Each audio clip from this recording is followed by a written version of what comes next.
Buying a house is full of excitement. However, the steps to buying a house can cause stress, from figuring out how much house you can afford to how to get a mortgage loan and to how the loan process works. In addition, you will need to find out what the best mortgage rates are, maintain good credit or raise your credit score, etc. If you haven't planned for these things, you're not ready to buy a house. Welcome to the channel. In this video, we will talk about the 5 signs you're not ready to buy a house. Don't forget to like the video, share the video, and subscribe to the channel for more similar contents. Here are the signs that you are not ready to buy a house. Sign number 1. Your credit report is a mess. Maintaining good credit or raising your credit score is important for buying a house. In order to get approved for a mortgage loan, you have to have a good to excellent credit score.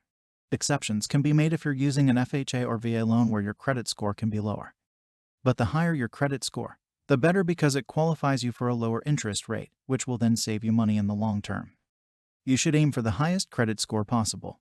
So your credit score is important. If your credit score is low, you need to find a way to improve it. The first step is to have a copy of your credit report to review your credit score and accounts. Once you have a copy of your credit report, you know where you stand. You can review it for errors or fraudulent activity and start working on improving your credit score. So a good rule of thumb is no to rush into buying a house unless you have a good credit score. Sign number 2. You haven't shopped for the best mortgage loan. The process of buying a house involves finding a great mortgage lender to finance your home. There are several mortgage lenders out there, including Rocket Mortgage, but LendingTree is a better choice because you get to compare several loan offers and rates before you make a thoughtful decision. But it's a good idea to shop around for the best mortgage that suits you, and don't rely on just one source, because saving even 0.5% on the interest rate can save you thousands of dollars over time. Consider the best mortgage loan companies and work with a lender who will explore several options with you. Sign number 3. You haven't been pre-approved for a mortgage. A lot of times, before a real estate agent can show you a house, you'll need a pre-approval letter from your lender or loan officer.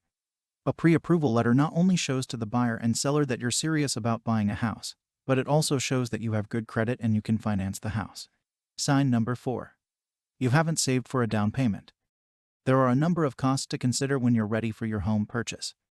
The biggest upfront cost is usually a down payment. The more money you put down on the house, the less money you will have to borrow.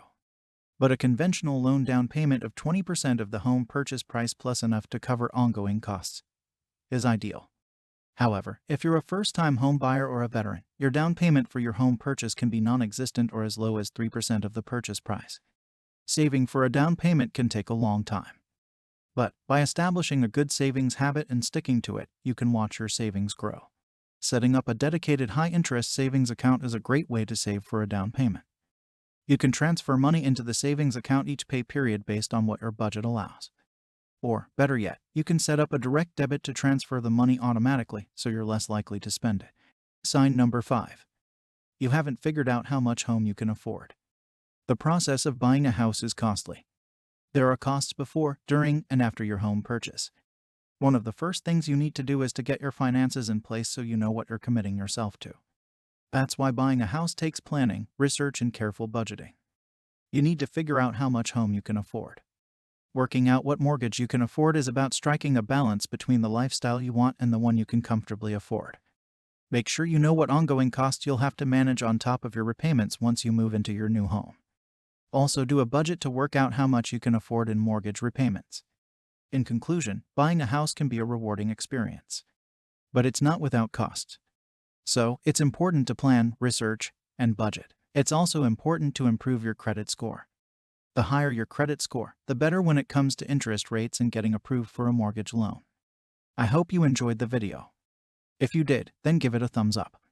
And for more contents like this, subscribe to the channel and like the video.